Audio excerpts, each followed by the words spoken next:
Benedito Rogério fazendo aqui essa limpeza aqui do condomínio fechado aqui, do Jaci Clemente. Rapaz, aqui tá feio, viu? Tem muito mato aqui.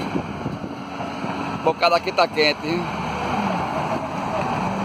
As coisas agora esquentou para Benedito Rogério, mas a minha turma trabalha. Vamos lá, minha gente, vamos trabalhar, vamos meter duro mesmo aí, viu? O bocado tá quente hoje. Hoje é sábado, mas tem moleza não, aqui não, com a gente não.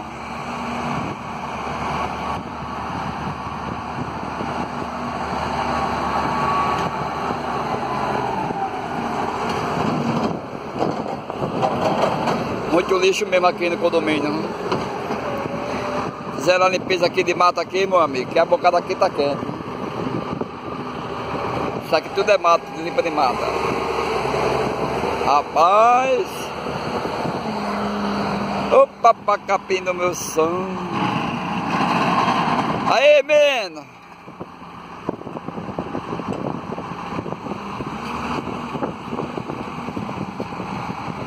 Fazer aqui esse pequeno vídeo aqui para você assistir aí um pouco do nosso trabalho aí, dia a dia aqui.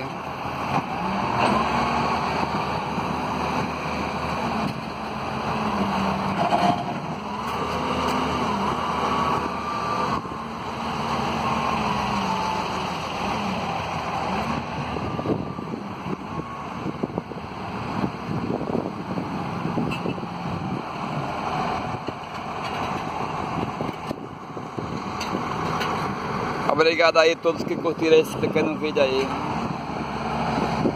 Qualquer coisa aí, liga aí pro Benedito Rogério aí. Ele puder fazer por vocês aí, ele faz. Beleza?